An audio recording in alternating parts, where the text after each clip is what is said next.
చెట్టు నిండా ఉన్నాయి చిన్న పెద్ద జామకాయలు. గోడ దగ్గరగా ఉన్న ఒక గుత్తిలో 2-3 దోర జామకాయలు ఉన్నాయి. అవి అందుకునే ప్రయత్నం చేస్తూ ఉండగా, కృష్ణ, పర్వతమ్మ, పర్వతమ్మ అంటూ అరిచింది కింద నుంచి రాధిక. ఎందుకో పర్వతమ్మ గారు తీరుబడిగా వీధిలోకి వేంచేసి బీటు కానిస్టేబుల్ లాగా నిలబడ్డారు గుమ్మంలో. అది రాధిక కంటపడింది. ఎక్కడా అని అడిగాడు వంశీ ఒక జామకాయ కోసి జేబులో తోసుకుంటూ. అదిగో అక్కడ అంటూ గుమ్మం వైపు చూపించింది. అప్పుడే అటుగా చూసిన పర్వతమ్మకి గోడ మీదకి ఎక్కి కూర్చున్నట్టుగా ఎవరో కనిపించింది. ఆవిడ గారికి 60 సంవత్సరాలు వచ్చిన చూపు మహా తీక్షణంగా ఉంటుంది. ఇంట్లో చిన్న పెద్దని బెదిరించి ఆవిడగారు ఈనాటికి శరీర పోషణ బహు చక్కగా చేసుకుంటుంది. ఆవిడకి తన మీద ఉన్న ప్రేమ మరి దేని మీద ఉండదు. ఎవడ్రా గోడెక్కింది అంటూ గుండ్రాయి దొర్లినట్లు గర్జించింది అక్కడి నుంచే. రాధిక గుండెల్లో వణుకు పుట్టింది.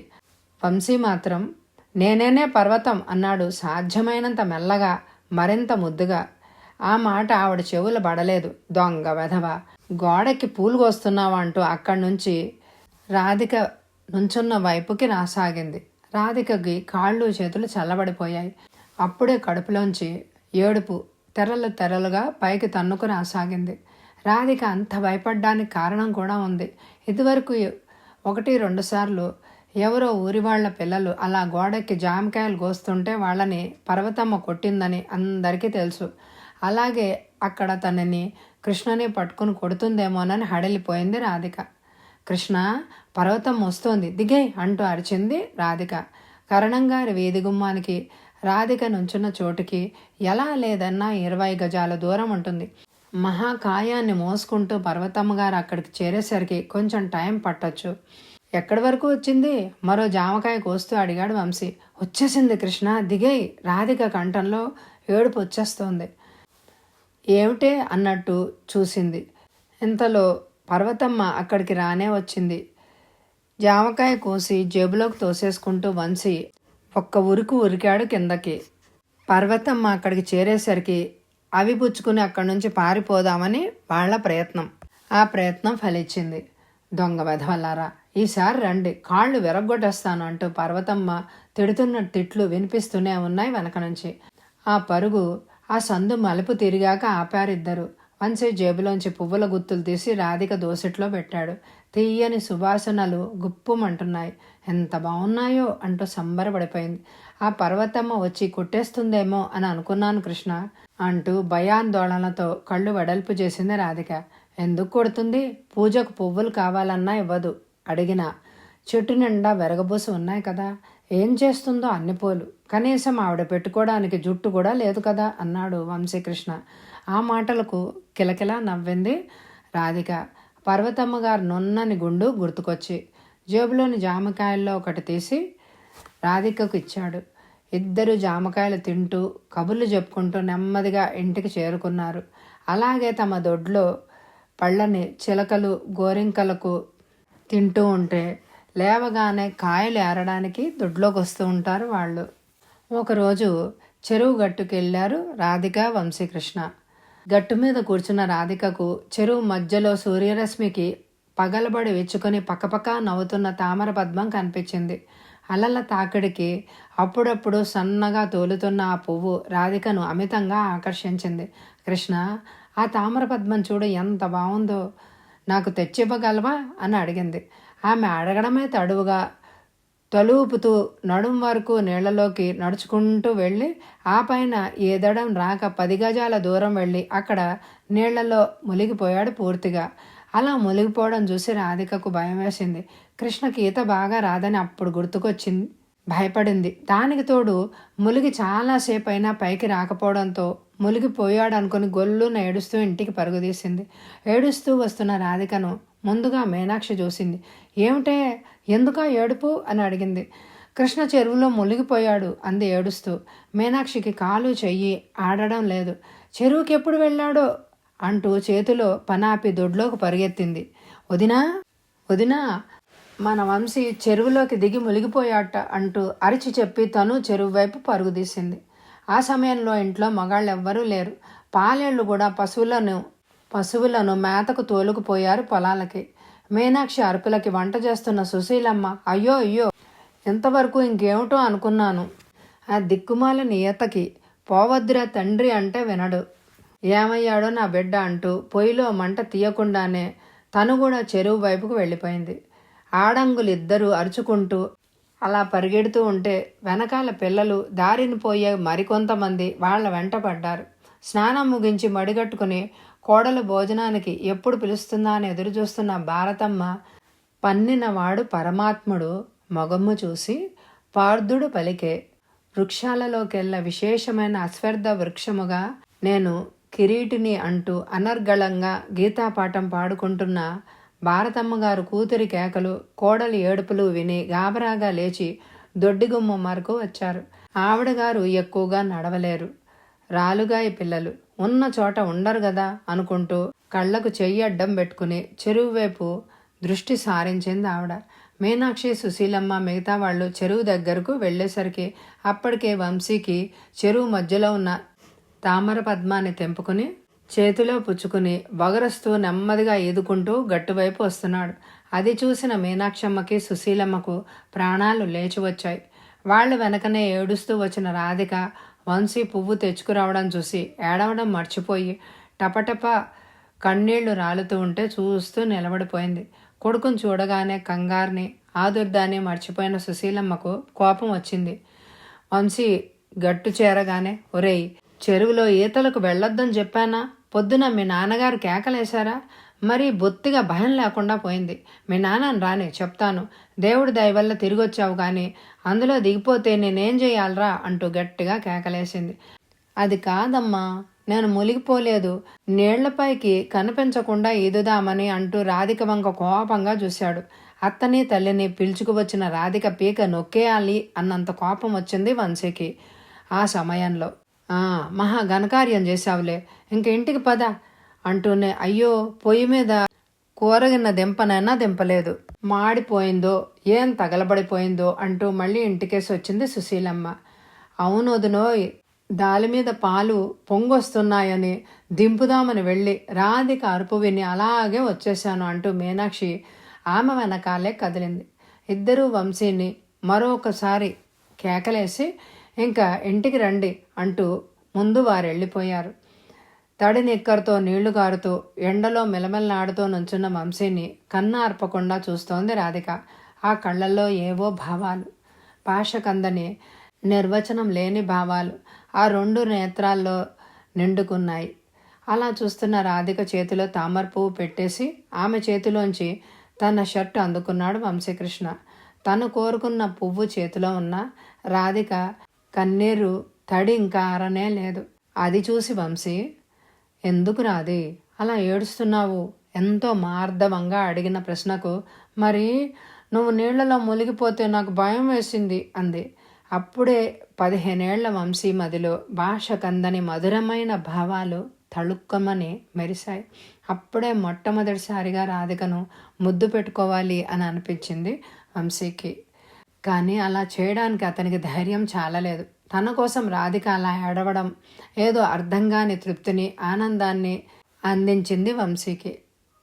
వంశీ స్కూల్ ఫైనల్ పూర్తి చేసేసరికి రాధిక ఇంకా పాఠాలు చదువుతోంది. రామకృష్ణకి ఎలాగూ చదువు వంటబట్టలేదు కానీ వంశీని పెద్ద చదువులు చదివించాలని నిశ్చయించుకున్నాడు వెంకట్రామయ్య. ఆ ఊళ్ళో హై స్కూల్ తప్ప కాలేజీలు ఏమీ లేవు. అందుకని ఆ ఊరికి దగ్గర పట్నం కాలేజీలో చదువు కోసం వెళ్ళాడు వంశీకృష్ణ. మొదట్లో కొత్త చేత బెంగ పెట్టుకున్నాడేమో కానీ వెంకట్రామయ్య వారానికి ఒకసారి వచ్చి చూసి వెళ్ళేవాడు. దశరథరామయ్య తరచూ ఏదో పని మీద వెళ్తూనే ఉండేవాడు. అతన్ని చూసి వచ్చేవాడు. వంశీ మాత్రం సెలవులకు ఇంటికి వస్తూ ఉండేవాడు.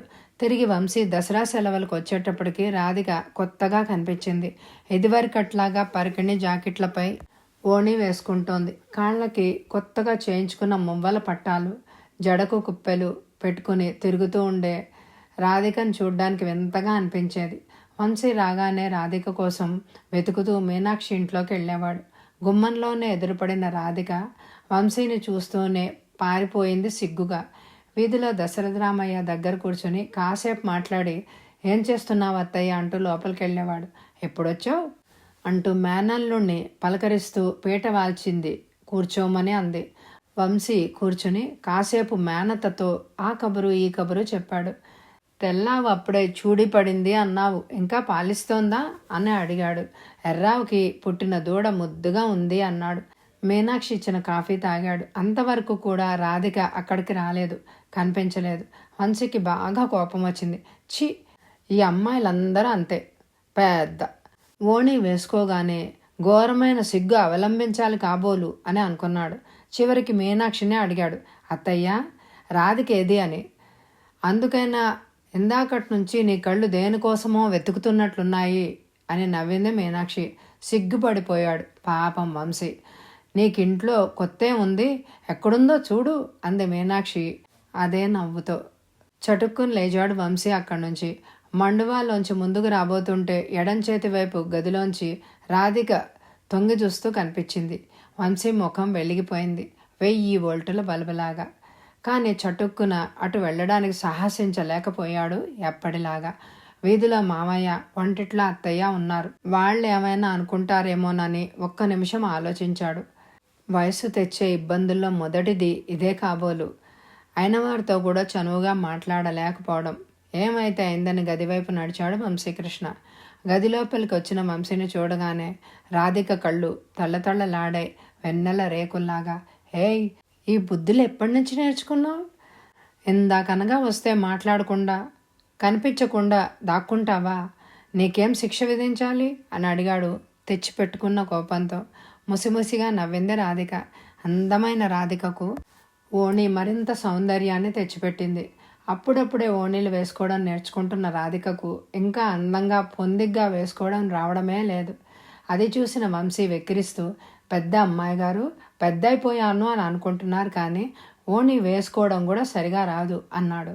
ఏ అమ్మా, ఎలా ఉందేంటి? కోపంగా మూతి తిప్పింది రాధిక.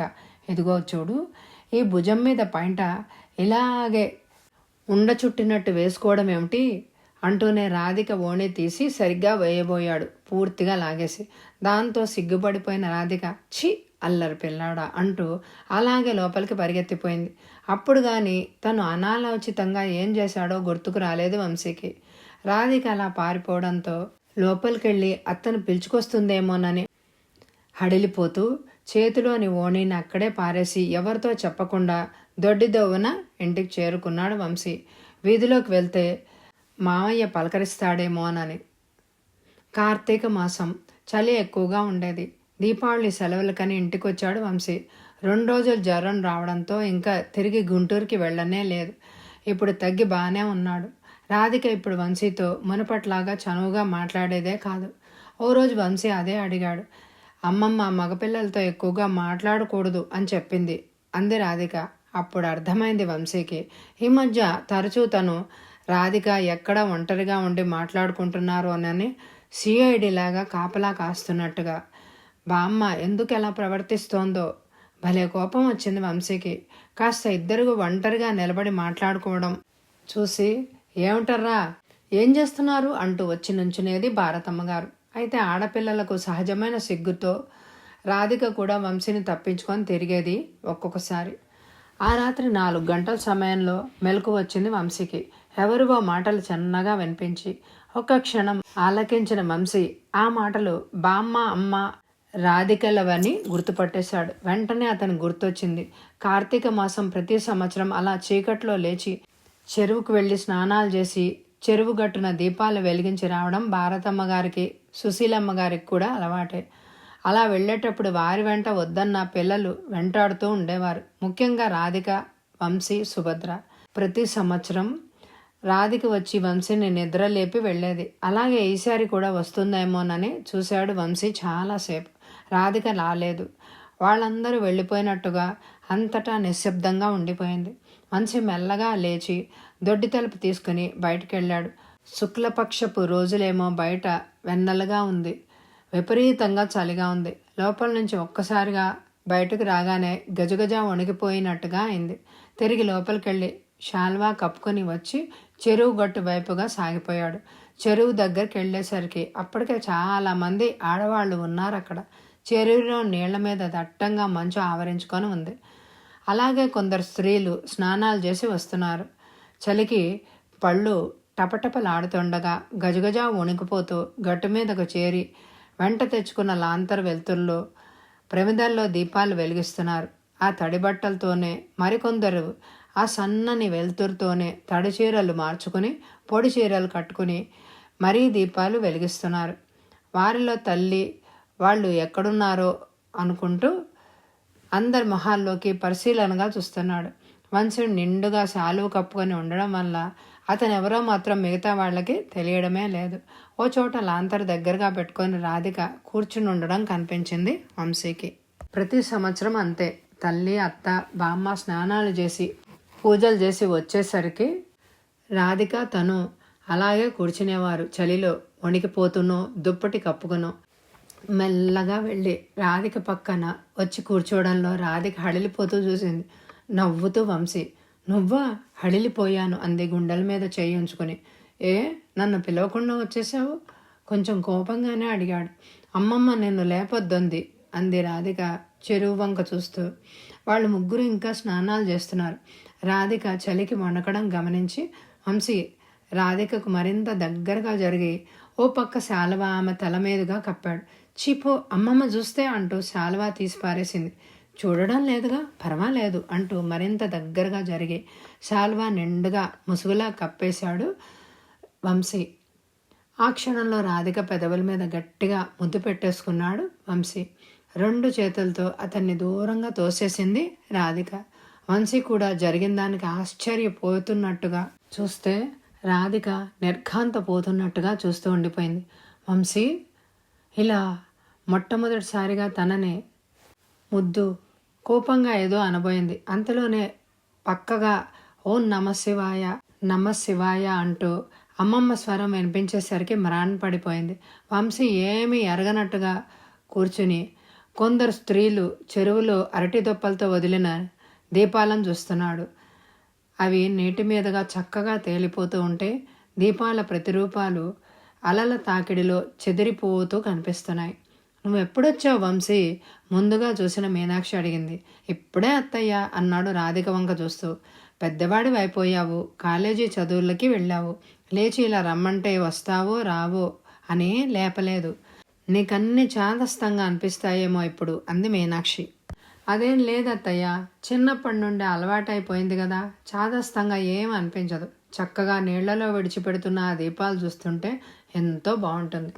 నీళ్లలో అలా అలా తేలిపోయే దీపాల సముదాయాన్ని చూడాలంటే నాకు ఇష్టం అన్నాడు వంశీకృష్ణ. మీనాక్షి నవ్వుకుంటూ పూజా కార్యక్రమంలో పడింది. వంశీ ఇంటర్ సెకండ్ ఇయర్ పూర్తి చేసి వచ్చేటప్పటికి రాధిక మరింత అందాలను సంతరించుకుంది. రాధిక ఆ సంవత్సరం స్కూల్ ఫైనల్కు వచ్చింది. రామకృష్ణకు సంబంధం కుదిరింది. వంశీకృష్ణకు ఎలాగూ రాధికనే చేసుకుందాం అనుకుంటున్నాం కదా, 2 పెళ్ళిళ్ళు ఒకేసారి జరిపిస్తే బాగుంటుందని భారతమ్మ గారు అటు కూతురికి ఇటు కొడుక్కి కూడా చెప్పారు. వెంకట్రామయ్యకు తల్లి ప్రతిపాదన నచ్చింది. ఆ విషయం చెల్లెలి దగ్గర కదిపాడు. అన్నయ్య, దానికి ఇంకా 16 సంవత్సరాలు కూడా లేవు, చిన్న పిల్ల, తొందర ఏముంది? అయినా ఎప్పటికైనా చేసేది అది ఈ ఇంటి కోడలే, కానీ 20 సంవత్సరాలు వస్తే గానీ వివాహం చేయనంటున్నారు మీ బావగారు. ఈ లోపల వంశీ చదువు కూడా పూర్తయిపోతుంది కదా అంది మీనాక్షి. అలాగే కానివ్వండి, అమ్మ తొందర వల్ల అడిగాను. అవును నిజమే, వంశీకి ఇంకా చదువుకుందుకు చాలా ఉంది అంటూ వెంకట్రామయ్య అంగీకరించాడు. రామకృష్ణ వివాహం అయింది. కొత్త కోడలు అమాయకమైంది, అందమైంది, కానీ చదువుకోలేదు ఎక్కువగా. అయినింటి నుంచి వచ్చింది వనజ. ఆ హడావిడి అంతా తగ్గేసరికి వంశీ రిజల్ట్స్ వచ్చాయి. పాస్ అయ్యాడు. వంశీని మెడిసిన్ చదివించాలని నిశ్చయించుకున్నాడు వెంకట్రామయ్య. దశరథరామయ్య కూడా అంగీకరించాడు, సమర్థించాడు. అవును బావగారు, వంశీని మెడిసిన్ చదివించండి. మన ఊళ్ళో ఆసుపత్రి లేదు, డాక్టర్ కూడా లేడు. వంశీ చేతనే మన ఊళ్ళో ప్రాక్టీస్ పెట్టించవచ్చు అన్నాడు. వెంకట్రామయ్యకి ఆ ఆలోచన బలపడిపోయింది. అది విన్న రాధిక కూడా సంతోషపడిపోయింది. కృష్ణ డాక్టర్ అవుతాడు. ఎంతో అందంగా ఉండే కృష్ణ డాక్టర్ వంశీకృష్ణ అవుతాడు. అప్పుడైతే తెల్లని కోటు, దానిపై స్టెతస్కోపు, ఏవేవో కలలు పండించుకోసాగింది మనసులో. అప్పుడే కానీ వంశీ మాత్రం మెడిసిన్ చదవడానికి ఇష్టపడడం లేదు. ఏదో అతనికి సైన్స్లో మార్కులు బాగా వచ్చాయే కానీ అతనికి ఆ సబ్జెక్ట్ అంటే ఏ మాత్రం ఇష్టం లేదు. ఏ కామర్సో లేకపోతే ఏ టెక్నాలజీనో చదవాలే అని అనుకున్నాడు. అతనికి సైన్స్ గ్రూప్ అంటేనే చిరాకు, అందులో మెడిసిన్ అంటే మరీను. ఆ చదువు నేను చదవను, వెధవ రోగాలతోనూ రోగులతోనూ ఎవరు గడుపుతాడు అంటూ ఎగిరిపడ్డాడు వంశీ. వచ్చే ఎపిసోడ్లో అతను మెడిసిన్ చదువుతాడా? వాళ్ళిద్దరికీ మధ్య దూరం ఎందుకు ఏర్పడుతుంది? దానికి కారణం ఏమిటి? ఇవన్నీ తెలియాలంటే తప్పకుండా ఈ ఎపిసోడ్ని లైక్ చేయండి. వచ్చే ఎపిసోడ్ కోసం ఎదురు చూడండి. Thank you very much my dear friends. చెట్టు నిండా ఉన్నాయి చిన్న పెద్ద జామకాయలు. గోడ దగ్గరగా ఉన్న ఒక గుత్తిలో 2-3 దోర జామకాయలు ఉన్నాయి. అవి అందుకునే ప్రయత్నం చేస్తూ ఉండగా, కృష్ణ, పర్వతమ్మ పర్వతమ్మ అంటూ అరిచింది కింద నుంచి రాధిక. ఎందుకో పర్వతమ్మ గారు తీరుబడిగా వీధిలోకి వేంచేసి బీటు కానిస్టేబుల్ లాగా నిలబడ్డారు గుమ్మంలో. అది రాధిక కంటపడింది. ఎక్కడా అని అడిగాడు వంశీ ఒక జామకాయ కోసి జేబులో తోసుకుంటూ. అదిగో అక్కడ అంటూ గుమ్మం వైపు చూపించింది. అప్పుడే అటుగా చూసిన పర్వతమ్మకి గోడ మీదకి ఎక్కి కూర్చున్నట్టుగా ఎవరో కనిపించింది. ఆవిడ గారికి 60 సంవత్సరాలు వచ్చిన చూపు మహా తీక్షణంగా ఉంటుంది. ఇంట్లో చిన్న పెద్దని బెదిరించి ఆవిడగారు ఈనాటికి శరీర పోషణ బహు చక్కగా చేసుకుంటుంది. ఆవిడకి తన మీద ఉన్న ప్రేమ మరి దేని మీద ఉండదు. ఎవడ్రా గోడెక్కింది అంటూ గుండ్రాయి దొర్లినట్లు గర్జించింది అక్కడి నుంచే. రాధిక గుండెల్లో వణుకు పుట్టింది. వంశీ మాత్రం నేనేనే పర్వతం అన్నాడు సాధ్యమైనంత మెల్లగా, మరింత ముద్దుగా. ఆ మాట ఆవిడ చెవులు పడలేదు. దొంగ వెధవ, గోడకి పూలు కోస్తున్నావా అంటూ అక్కడి నుంచి రాధిక నుంచున్న వైపుకి రాసాగింది. రాధికకి కాళ్ళు చేతులు చల్లబడిపోయాయి. అప్పుడే కడుపులోంచి ఏడుపు తెరలు తెరలుగా పైకి తన్నుకు రాసాగింది. రాధిక అంత భయపడ్డానికి కారణం కూడా ఉంది. ఇదివరకు 1-2 సార్లు ఎవరో ఊరి వాళ్ళ పిల్లలు అలా గోడకి జామకాయలు కోస్తుంటే వాళ్ళని పర్వతమ్మ కొట్టిందని అందరికీ తెలుసు. అలాగే అక్కడ తనని కృష్ణని పట్టుకుని కొడుతుందేమోనని హడలిపోయింది రాధిక. కృష్ణ, పర్వతం వస్తోంది, దిగేయ్ అంటూ అరిచింది రాధిక. కరణంగారి వీధి గుమ్మానికి రాధిక నుంచున్న చోటుకి ఎలా లేదన్నా 20 గజాల దూరం ఉంటుంది. మహాకాయాన్ని మోసుకుంటూ పర్వతమ్మ గారు అక్కడికి చేరేసరికి కొంచెం టైం పట్టొచ్చు. ఎక్కడి వరకు వచ్చింది? మరో జామకాయ కోస్తూ అడిగాడు వంశీ. వచ్చేసింది కృష్ణ, దిగేయ్. రాధిక కంఠంలో ఏడుపు వచ్చేస్తోంది. ఏమిటే అన్నట్టు చూసింది. ఇంతలో పర్వతమ్మ అక్కడికి రానే వచ్చింది. జామకాయ కోసి జేబులోకి తోసేసుకుంటూ వంశీ ఒక్క ఉరుకు ఉరికాడు కిందకి. పర్వతమ్మ అక్కడికి చేరేసరికి అవి పుచ్చుకుని అక్కడి నుంచి పారిపోదామని వాళ్ల ప్రయత్నం. ఆ ప్రయత్నం ఫలించింది. దొంగ వెధవల్లారా, ఈసారి రండి, కాళ్ళు విరగ్గొట్టేస్తాను అంటూ పర్వతమ్మ తిడుతున్న తిట్లు వినిపిస్తూనే ఉన్నాయి వెనక నుంచి. ఆ పరుగు ఆ సందు మలుపు తిరిగాక ఆపారిద్దరు. వంశీ జేబులోంచి పువ్వుల గుత్తులు తీసి రాధిక దోసెట్లో పెట్టాడు. తీయని సువాసనలు గుప్పుమంటున్నాయి. ఎంత బాగున్నాయో అంటూ సంబరపడిపోయింది. ఆ పర్వతమ్మ వచ్చి కొట్టేస్తుందేమో అని అనుకున్నాను కృష్ణ అంటూ భయాందోళనతో కళ్ళు వెడల్పు చేసింది రాధిక. ఎందుకు కొడుతుంది? పూజకు పువ్వులు కావాలన్నా ఇవ్వదు. అడిగినా చెట్టు నిండా వెరగబూసి ఉన్నాయి కదా, ఏం చేస్తుందో అన్ని పూలు, కనీసం ఆవిడ పెట్టుకోవడానికి జుట్టు కూడా లేదు కదా అన్నాడు వంశీకృష్ణ. ఆ మాటలకు కిలకిలా నవ్వింది రాధిక. పర్వతమ్మ గారు నున్నని గుండు గుర్తుకొచ్చి జేబులోని జామకాయల్లో ఒకటి తీసి రాధికకు ఇచ్చాడు. ఇద్దరు జామకాయలు తింటూ కబుర్లు చెప్పుకుంటూ నెమ్మదిగా ఇంటికి చేరుకున్నారు. అలాగే తమ దొడ్లో పళ్ళని చిలకలు గోరింకలకు తింటూ ఉంటే లేవగానే కాయలు ఏరడానికి దొడ్లోకి వస్తూ ఉంటారు వాళ్ళు. ఒకరోజు చెరువు గట్టుకు వెళ్ళారు రాధిక వంశీకృష్ణ. గట్టు మీద కూర్చున్న రాధికకు చెరువు మధ్యలో సూర్యరశ్మికి పగలబడి వెచ్చుకొని పక్కపక్క నవ్వుతున్న తామర పద్మం కనిపించింది. అలల తాకిడికి అప్పుడప్పుడు సన్నగా తోలుతున్న ఆ పువ్వు రాధికను అమితంగా ఆకర్షించింది. కృష్ణ, ఆ తామర పద్మం చూడు ఎంత బాగుందో, నాకు తెచ్చివ్వగలవా అని అడిగింది. ఆమె అడగడమే తడువుగా తలూపుతూ నడుం వరకు నీళ్లలోకి నడుచుకుంటూ వెళ్ళి ఆ పైన ఏదడం రాక 10 గజాల దూరం వెళ్ళి అక్కడ నీళ్లలో మునిగిపోయాడు పూర్తిగా. అలా మునిగిపోవడం చూసి రాధికకు భయం వేసింది. కృష్ణకి ఈత బాగా రాదని అప్పుడు గుర్తుకొచ్చింది. భయపడింది. దానికి తోడు ములిగి చాలాసేపు అయినా పైకి రాకపోవడంతో మునిగిపోయాడనుకుని గొల్లున ఏడుస్తూ ఇంటికి పరుగుదీసింది. ఏడుస్తూ వస్తున్న రాధికను ముందుగా మీనాక్షి చూసింది. ఏమిటే, ఎందుకా ఏడుపు అని అడిగింది. కృష్ణ చెరువులో మునిగిపోయాడు అంది ఏడుస్తూ. మీనాక్షికి కాలు చెయ్యి ఆడడం లేదు. చెరువుకి ఎప్పుడు వెళ్ళాడో అంటూ చేతిలో పనాపి దొడ్లోకి పరిగెత్తింది. వదినా వదినా, మన వంశీ చెరువులోకి దిగి మునిగిపోయాట అంటూ అరిచి చెప్పి తను చెరువు వైపు పరుగుదీసింది. ఆ సమయంలో ఇంట్లో మగాళ్ళెవ్వరూ లేరు. పాలేళ్ళు కూడా పశువులను మేతకు తోలుకుపోయారు పొలాలకి. మీనాక్షి అరుపులకి వంట చేస్తున్న సుశీలమ్మ అయ్యో అయ్యో, ఎంతవరకు ఇంకేమిటో అనుకున్నాను. ఆ దిక్కుమాల నియతకి పోవద్దురా తండ్రి అంటే వినడు. ఏమయ్యాడో నా బిడ్డ అంటూ పొయ్యిలో మంట తీయకుండానే తను కూడా చెరువు వైపుకు వెళ్ళిపోయింది. ఆడంగులిద్దరూ అరుచుకుంటూ అలా పరిగెడుతూ ఉంటే వెనకాల పిల్లలు, దారిని పోయే మరికొంతమంది వాళ్ల వెంట పడ్డారు. స్నానం ముగించి మడిగట్టుకుని కోడలు భోజనానికి ఎప్పుడు పిలుస్తుందా అని ఎదురుచూస్తున్న భారతమ్మ పన్నినవాడు పరమాత్ముడు మొగమ్ము చూసి పార్థుడు పలికే, వృక్షాలలోకెల్లా విశేషమైన అశ్వర్థ వృక్షముగా నేను కిరీటిని అంటూ అనర్గళంగా గీతాపాఠం పాడుకుంటున్న భారతమ్మగారు కూతురి కేకలు, కోడలి ఏడుపులు విని గాబరాగా లేచి దొడ్డిగుమ్మ వరకు వచ్చారు. ఆవిడగారు ఎక్కువగా నడవలేరు. రాలుగాయి పిల్లలు ఉన్న చోట ఉండరు గదా అనుకుంటూ కళ్లకు చెయ్యి అడ్డం పెట్టుకుని చెరువు వైపు దృష్టి సారించింది ఆవిడ. మీనాక్షి, సుశీలమ్మ మిగతా వాళ్ళు చెరువు దగ్గరకు వెళ్ళేసరికి అప్పటికే వంశీకి చెరువు మధ్యలో ఉన్న తామర పద్మాన్ని తెంపుకుని చేతిలో పుచ్చుకుని వగరస్తూ నెమ్మదిగా ఈదుకుంటూ గట్టువైపు వస్తున్నాడు. అది చూసిన మీనాక్షమ్మకి, సుశీలమ్మకు ప్రాణాలు లేచి వచ్చాయి.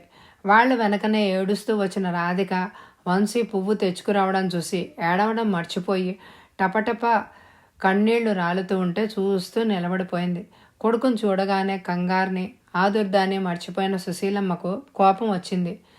వంశీ గట్టు చేరగానే, ఒరేయ్, చెరువులో ఈతలకు వెళ్ళొద్దని చెప్పానా? పొద్దున మీ నాన్నగారు కేకలేశారా? మరి బొత్తిగా భయం లేకుండా పోయింది. మీ నాన్నని రాని చెప్తాను. దేవుడి దయ వల్ల తిరిగొచ్చావు కానీ అందులో దిగిపోతే నేనేం చేయాలరా అంటూ గట్టిగా కేకలేసింది. అది కాదమ్మా, నేను మునిగిపోలేదు, నీళ్లపైకి కనిపించకుండా ఈదుదామని అంటూ రాధిక వంక కోపంగా చూశాడు. అత్తని తల్లిని పిలుచుకువచ్చిన రాధిక పీక నొక్కేయాలి అన్నంత కోపం వచ్చింది వంశీకి. ఆ సమయంలో మహా ఘనకార్యం చేశావులే, ఇంక ఇంటికి పద అంటూనే అయ్యో, పొయ్యి మీద కూరగిన్న దింపనైనా దింపలేదు, మాడిపోయిందో ఏం తగలబడిపోయిందో అంటూ మళ్ళీ ఇంటికేసి వచ్చింది సుశీలమ్మ. అవును వదినోయ్, దాలి మీద పాలు పొంగొస్తున్నాయని దింపుదామని వెళ్ళి రాధిక అరుపు విని అలాగే వచ్చేశాను అంటూ మీనాక్షి ఆమె వెనకాలే కదిలింది. ఇద్దరూ వంశీని మరొకసారి కేకలేసి ఇంకా ఇంటికి రండి అంటూ ముందు వారు వెళ్ళిపోయారు. తడి నిక్కర్తో నీళ్లు గారుతూ ఎండలో మెలమెల్లాడుతూ నుంచున్న వంశీని కన్నార్పకుండా చూస్తోంది రాధిక. ఆ కళ్ళల్లో ఏవో భావాలు, భాషకందని నిర్వచనం లేని భావాలు ఆ రెండు నేత్రాల్లో నిండుకున్నాయి. అలా చూస్తున్న రాధిక చేతిలో తామర పువ్వు పెట్టేసి ఆమె చేతిలోంచి తన షర్టు అందుకున్నాడు వంశీకృష్ణ. తను కోరుకున్న పువ్వు చేతిలో ఉన్న రాధిక కన్నీరు తడి ఇంకా ఆరనే లేదు. అది చూసి వంశీ, ఎందుకు రాది అలా ఏడుస్తున్నావు ఎంతో మార్దవంగా అడిగిన ప్రశ్నకు, మరి నువ్వు నీళ్లలో మునిగిపోతే నాకు భయం వేసింది అంది. అప్పుడే 15 ఏళ్ల వంశీ మదిలో భాష కందని మధురమైన భావాలు తళుక్కమని మెరిశాయి. అప్పుడే మొట్టమొదటిసారిగా రాధికను ముద్దు పెట్టుకోవాలి అని అనిపించింది వంశీకి. కానీ అలా చేయడానికి అతనికి ధైర్యం చాలలేదు. తన కోసం రాధిక అలా ఏడవడం ఏదో అర్థంగాని తృప్తిని, ఆనందాన్ని అందించింది వంశీకి. వంశీ స్కూల్ ఫైనల్ పూర్తి చేసేసరికి రాధిక ఇంకా పాఠాలు చదువుతోంది. రామకృష్ణకి ఎలాగూ చదువు వంటబట్టలేదు కానీ వంశీని పెద్ద చదువులు చదివించాలని నిశ్చయించుకున్నాడు వెంకట్రామయ్య. ఆ ఊళ్ళో హై స్కూల్ తప్ప కాలేజీలు ఏమీ లేవు. అందుకని ఆ ఊరికి దగ్గర పట్నం కాలేజీలో చదువు కోసం వెళ్ళాడు వంశీకృష్ణ. మొదట్లో కొత్త చేత బెంగ పెట్టుకున్నాడేమో కానీ వెంకట్రామయ్య వారానికి ఒకసారి వచ్చి చూసి వెళ్ళేవాడు. దశరథరామయ్య తరచూ ఏదో పని మీద వెళ్తూనే ఉండేవాడు. అతన్ని చూసి వచ్చేవాడు. వంశీ మాత్రం సెలవులకు ఇంటికి వస్తూ ఉండేవాడు. తిరిగి వంశీ దసరా సెలవులకు వచ్చేటప్పటికి రాధిక కొత్తగా కనిపించింది. ఇదివరకట్లాగా పరికిణి జాకెట్లపై ఓణి వేసుకుంటోంది. కాళ్ళకి కొత్తగా చేయించుకున్న మువ్వల పట్టాలు, జడకు కుప్పెలు పెట్టుకుని తిరుగుతూ ఉండే రాధికను చూడ్డానికి వింతగా అనిపించేది. వంశీ రాగానే రాధిక కోసం వెతుకుతూ మీనాక్షి ఇంట్లోకి వెళ్ళేవాడు. గుమ్మంలోనే ఎదురుపడిన రాధిక వంశీని చూస్తూనే పారిపోయింది సిగ్గుగా. వీధిలో దశరథరామయ్య దగ్గర కూర్చొని కాసేపు మాట్లాడి, ఏం చేస్తున్నావు అత్తయ్య అంటూ లోపలికి వెళ్ళేవాడు. ఎప్పుడొచ్చావు అంటూ మేనల్లుణ్ణి పలకరిస్తూ పీట వాల్చింది కూర్చోమని అంది. వంశీ కూర్చుని కాసేపు మేనతతో ఆ కబురు ఈ కబురు చెప్పాడు. తెల్లావు అప్పుడే చూడి పడింది అన్నావు, ఇంకా పాలిస్తోందా అని అడిగాడు. ఎర్రావుకి పుట్టిన దూడ ముద్దుగా ఉంది అన్నాడు. మీనాక్షి ఇచ్చిన కాఫీ తాగాడు. అంతవరకు కూడా రాధిక అక్కడికి రాలేదు, కనిపించలేదు. వంశీకి బాగా కోపం వచ్చింది. ఛీ, ఈ అమ్మాయిలందరూ అంతే, పెద్ద ఓణి వేసుకోగానే ఘోరమైన సిగ్గు అవలంబించాలి కాబోలు అని అనుకున్నాడు. చివరికి మీనాక్షినే అడిగాడు, అత్తయ్య రాధిక ఏది అని. అందుకైనా ఇందాకటి నుంచి నీ కళ్ళు దేనికోసమో వెతుకుతున్నట్లున్నాయి అని నవ్వింది మీనాక్షి. సిగ్గుపడిపోయాడు పాపం వంశీ. నీకింట్లో కొత్తే ఉంది, ఎక్కడుందో చూడు అంది మీనాక్షి అదే నవ్వుతో. చటుక్కుని లేచాడు వంశీ అక్కడి నుంచి. మండువాలోంచి ముందుకు రాబోతుంటే ఎడం చేతి వైపు గదిలోంచి రాధిక తొంగి చూస్తూ కనిపించింది. వంశీ ముఖం వెలిగిపోయింది 1000 వోల్టుల బల్బులాగా.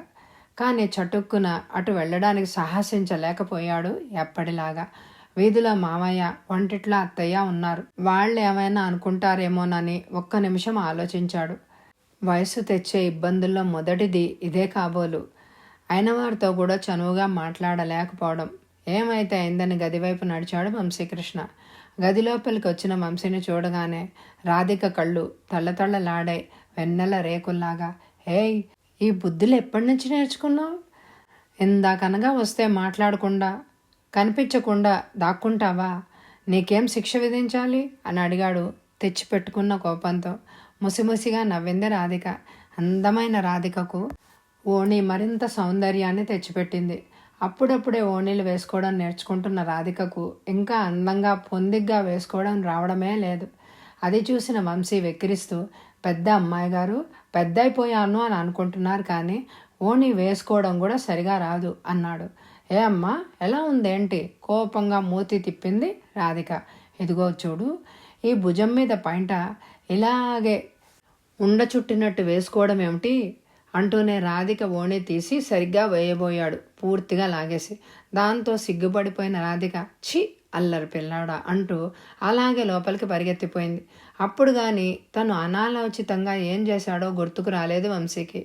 రాధిక అలా పారిపోవడంతో లోపలికెళ్ళి అత్తను పిలుచుకొస్తుందేమోనని హడిలిపోతూ చేతిలోని ఓణిని అక్కడే పారేసి ఎవరితో చెప్పకుండా దొడ్డిదోవన ఇంటికి చేరుకున్నాడు వంశీ. వీధిలోకి వెళ్తే మామయ్య పలకరిస్తాడేమోనని. కార్తీక మాసం, చలి ఎక్కువగా ఉండేది. దీపావళి సెలవులకని ఇంటికొచ్చాడు వంశీ. 2 రోజులు జ్వరం రావడంతో ఇంకా తిరిగి గుంటూరుకి వెళ్ళనే లేదు. ఇప్పుడు తగ్గి బాగానే ఉన్నాడు. రాధిక ఇప్పుడు వంశీతో మునపట్లాగా చనువుగా మాట్లాడేదే కాదు. ఓ రోజు వంశీ అదే అడిగాడు. అమ్మమ్మ మగపిల్లలతో ఎక్కువగా మాట్లాడకూడదు అని చెప్పింది అంది రాధిక. అప్పుడు అర్థమైంది వంశీకి. ఈ మధ్య తరచూ తను రాధిక ఎక్కడ ఒంటరిగా ఉండి మాట్లాడుకుంటున్నారోనని సిఐడిలాగా కాపలా కాస్తున్నట్టుగా. బామ్మ ఎందుకు ఎలా ప్రవర్తిస్తోందో. భలే కోపం వచ్చింది వంశీకి. కాస్త ఇద్దరు ఒంటరిగా నిలబడి మాట్లాడుకోవడం చూసి, ఏమిటర్రా, ఏం చేస్తున్నారు అంటూ వచ్చి నుంచునేది భారతమ్మ గారు. అయితే ఆడపిల్లలకు సహజమైన సిగ్గుతో రాధిక కూడా వంశీని తప్పించుకొని తిరిగేది ఒక్కొక్కసారి. ఆ రాత్రి 4 గంటల సమయంలో మెలకు వచ్చింది వంశీకి. ఎవరివో మాటలు చిన్నగా వినిపించి ఒక్క క్షణం ఆలకించిన వంశీ ఆ మాటలు బామ్మ, అమ్మ, రాధికలవని గుర్తుపట్టేశాడు. వెంటనే అతను గుర్తొచ్చింది. కార్తీక మాసం ప్రతి సంవత్సరం అలా చీకట్లో లేచి చెరువుకు వెళ్ళి స్నానాలు చేసి చెరువు గట్టున దీపాలు వెలిగించి రావడం భారతమ్మ గారికి, సుశీలమ్మ గారికి కూడా అలవాటే. అలా వెళ్ళేటప్పుడు వారి వెంట వద్దన్న పిల్లలు వెంటాడుతూ ఉండేవారు. ముఖ్యంగా రాధిక, వంశీ, సుభద్ర. ప్రతి సంవత్సరం రాధిక వచ్చి వంశీని నిద్ర లేపి వెళ్ళేది. అలాగే ఈసారి కూడా వస్తుందేమోనని చూశాడు వంశీ చాలాసేపు. రాధిక రాలేదు. వాళ్ళందరూ వెళ్ళిపోయినట్టుగా అంతటా నిశ్శబ్దంగా ఉండిపోయింది. వంశీ మెల్లగా లేచి దొడ్డి తలుపు తీసుకుని బయటకెళ్ళాడు. శుక్లపక్షపు రోజులేమో బయట వెన్నెలగా ఉంది. విపరీతంగా చలిగా ఉంది. లోపల నుంచి ఒక్కసారిగా బయటకు రాగానే గజగజ వణికిపోయినట్టుగా అయింది. తిరిగి లోపలికెళ్ళి శాల్వా కప్పుకొని వచ్చి చెరువు గట్టు వైపుగా సాగిపోయాడు. చెరువు దగ్గరికి వెళ్ళేసరికి అప్పటికే చాలామంది ఆడవాళ్ళు ఉన్నారు అక్కడ. చెరువులో నీళ్ల మీద దట్టంగా మంచు ఆవరించుకొని ఉంది. అలాగే కొందరు స్త్రీలు స్నానాలు చేసి వస్తున్నారు. చలికి పళ్ళు టపటపలాడుతుండగా గజగజ వణికిపోతూ గట్టు మీదకు చేరి వెంట తెచ్చుకున్న లాంతరు వెలుతుల్లో ప్రమిదల్లో దీపాలు వెలిగిస్తున్నారు.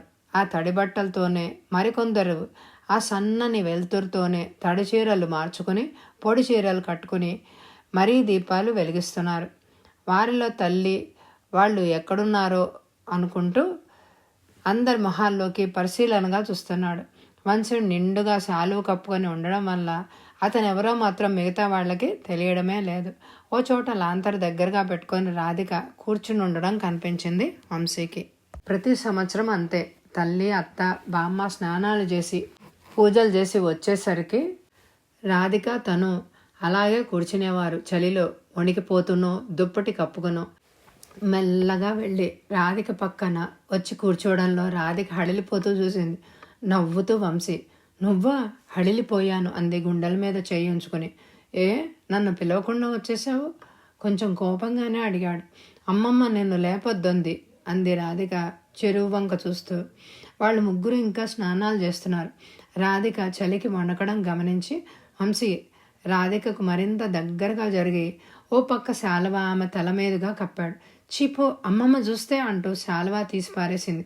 చూడడం లేదుగా, పర్వాలేదు అంటూ మరింత దగ్గరగా జరిగి శాలువా నిండుగా ముసుగులా కప్పేశాడు వంశీ. ఆ క్షణంలో రాధిక పెదవుల మీద గట్టిగా ముద్దు పెట్టేసుకున్నాడు వంశీ. 2 చేతులతో అతన్ని దూరంగా తోసేసింది రాధిక. వంశీ కూడా జరిగిన దానికి ఆశ్చర్యపోతున్నట్టుగా చూస్తే రాధిక నిర్ఘాంతపోతున్నట్టుగా చూస్తూ ఉండిపోయింది.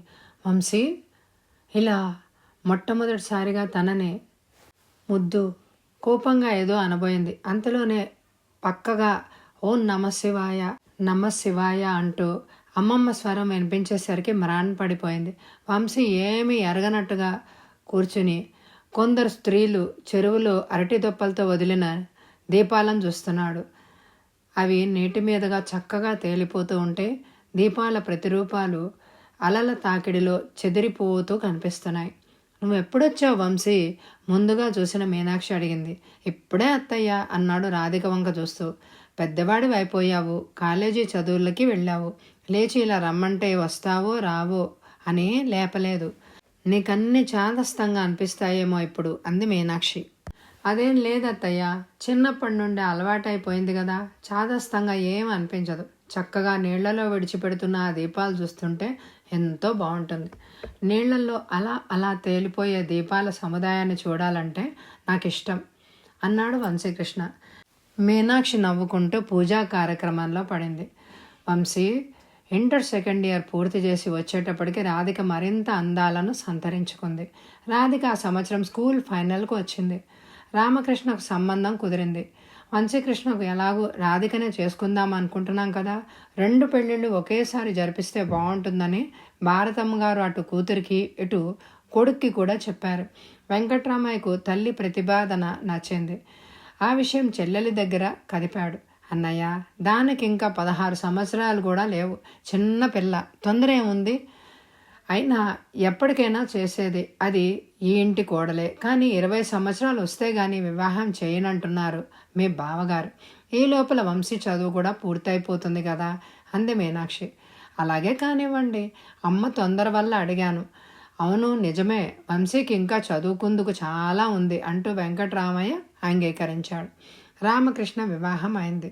కొత్త కోడలు అమాయకమైంది, అందమైంది, కానీ చదువుకోలేదు ఎక్కువగా. అయినింటి నుంచి వచ్చింది వనజ. ఆ హడావిడి అంతా తగ్గేసరికి వంశీ రిజల్ట్స్ వచ్చాయి. పాస్ అయ్యాడు. వంశీని మెడిసిన్ చదివించాలని నిశ్చయించుకున్నాడు వెంకట్రామయ్య. దశరథరామయ్య కూడా అంగీకరించాడు, సమర్థించాడు. అవును బావగారు, వంశీని మెడిసిన్ చదివించండి. మన ఊళ్ళో ఆసుపత్రి లేదు, డాక్టర్ కూడా లేడు. వంశీ చేతనే మన ఊళ్ళో ప్రాక్టీస్ పెట్టించవచ్చు అన్నాడు. వెంకట్రామయ్యకి ఆ ఆలోచన బలపడిపోయింది. అది విన్న రాధిక కూడా సంతోషపడిపోయింది. కృష్ణ డాక్టర్ అవుతాడు. ఎంతో అందంగా ఉండే కృష్ణ డాక్టర్ వంశీకృష్ణ అవుతాడు. అప్పుడైతే తెల్లని కోటు, దానిపై శతస్కోపు, ఏవేవో కలలు పండించుకోసాగింది మనసులో అప్పుడే. కానీ వంశీ మాత్రం మెడిసిన్ చదవడానికి ఇష్టపడడం లేదు. ఏదో అతనికి సైన్స్లో మార్కులు బాగా వచ్చాయే కానీ అతనికి ఆ సబ్జెక్ట్ అంటే ఏ మాత్రం ఇష్టం లేదు. ఏ కామర్సో లేకపోతే ఏ టెక్నాలజీనో చదవాలే అని అనుకున్నాడు. అతనికి సైన్స్ గ్రూప్ అంటేనే చిరాకు, అందులో మెడిసిన్ అంటే మరీను.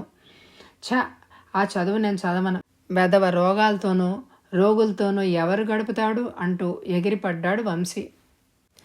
వచ్చే ఎపిసోడ్లో అతను మెడిసిన్ చదువుతాడా? వాళ్ళిద్దరికీ మధ్య దూరం ఎందుకు ఏర్పడుతుంది? దానికి కారణం ఏమిటి? ఇవన్నీ తెలియాలంటే తప్పకుండా ఈ ఎపిసోడ్ని లైక్ చేయండి. వచ్చే ఎపిసోడ్ కోసం ఎదురు చూడండి. Thank you very much my dear friends.